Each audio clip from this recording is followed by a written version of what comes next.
Hello guys, మరి చూసుకుంటే మరోసారి వెలుగులోకి వచ్చింది. అంటే నిజం అనేది నిప్పులాడదు అంటారు. మనం ఎంత దాడిని ట్రై చేసినా దాగదు అంటారు. సో ఏంటో నిజం ఏంటో చెప్తాను. యాక్చువల్లీ పెద్దకి వాళ్ళు ఏంటంటే హానెస్ట్గా నిజాయితీగా ఎంత వస్తే అంతే లెక్కలు చూపిస్తున్నారు. వాళ్ళు రోజుకి 20 30 ఎంత వస్తే అంతే. సో ఈరోజు నీ పడుతున్నా, ఈరోజు నీవు పడుతున్నా అంతే చూపిస్తున్నారు. కాకపోతే ఇప్పుడు ఎవరైతే యాంటీ ఫ్యాన్స్ ఉన్నారో వాళ్ళు ఏంటంటే విపరీతంగా ట్రోల్ చేస్తున్నారు అనమాట. ఇది కూడా ఒక కలెక్షనేనా అని చెప్పి. మరి ఆ క్వశ్చన్కి మనం ఆన్సర్ ఇవ్వాలి కదా. సో ఆన్సర్ ఇద్దాం. యాక్చువల్లీ దేవరా కలెక్షన్స్ ఇప్పుడు బయటపెట్టబోతున్నాను గైస్. చూడండి, వాళ్ళు రిలీజ్ చేసిన పోస్టర్ ఇది. చూడండి, ఇది ఇక్కడ ఎంత ఉంది, 500 crores ప్లస్, అంటే 500 కోట్లు దాటినట్టు చూపించింది పోస్టర్లో. ఈ పోస్టర్ మూవీ టీము అఫీషియల్గా అనౌన్స్ చేసిందనమాట. మరి గూగుల్లో కొట్టి చూస్తే ఎంత వస్తుంది చూడండి. 420 నుంచి 470 ఆ మధ్యలో ఉంది లెక్క. మరి ఆ 100 కోట్లు ఎక్కడి నుంచి కలిపేశారు మీరు? ఆన్సర్ చెప్పండి. నేను చెప్పనా?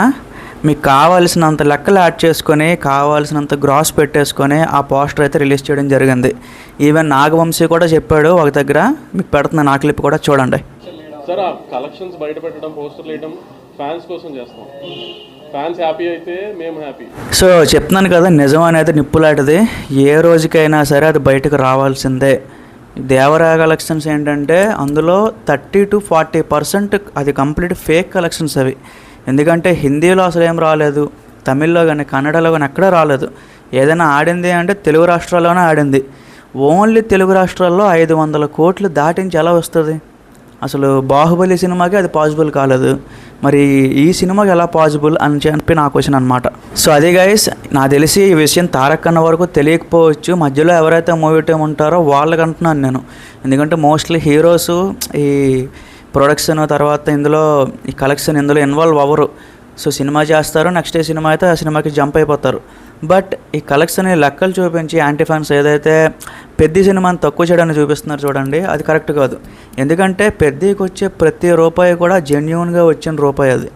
ఈవెన్ రామ్ చరణ్ గారి పేరు మీద తెగిన ప్రతి టికెట్ ఎక్కడికి వెళ్ళినా సరే. ఫర్ ఎగ్జాంపుల్ దేవరా సినిమా చూసిన తర్వాత చాలామంది ఒక మాట అన్నారు, సో ఏంట క్లైమాక్స్ అనవసరంగా నా 200 బొక్క అని చెప్పి. కానీ ఇప్పుడు పెద్ద సినిమాకి వెళ్ళొచ్చిన తర్వాత మీరు ఎవరినైనా అడగండి, ఈ సినిమాకి 200 కాదు 400 పెట్టమన్నా పెడతాను అనే మాటలు అయితే వస్తున్నాయి మన బయటికి. సో అదే రీజన్. ఒక ఆడియను జెన్యూన్గా తన డబ్బులు తను పెట్టినప్పుడు తను సాటిస్ఫై అయ్యాడు అనుకోండి, అది 500 కోట్లు 1000 కోట్ల కన్నా చాలా ఎక్కువ ఆ మాట. బట్ దేవరాకి ఏంటంటే ఈ టైప్ ఆఫ్ ఫేక్ ప్రాపగాండా అనేది చాలా ఎక్కువ జరిగింది ఆ రోజుల్లో. ఉన్నాయి గైజ్, అఫీషియల్ లెక్కలా ఉన్నాయి. నేను చెప్పడం ఎందుకు, మీరు కూడా సెర్చ్ చేయండి.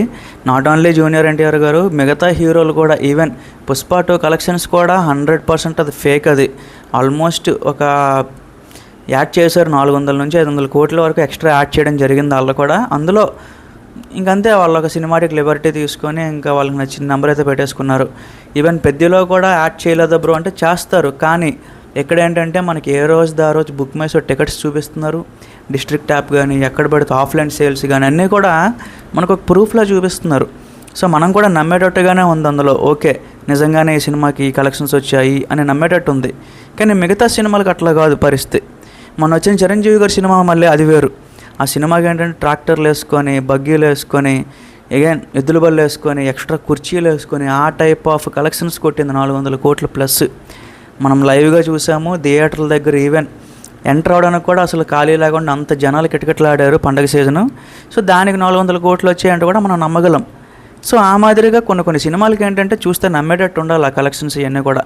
బట్ దేవరా సినిమాకి ఏంటంటే అసలు అది నాకైతే నమ్మబోదేయట్లేదు. మరి మీకేమనిపించింది అంటే కామెంట్లో చెప్పండి.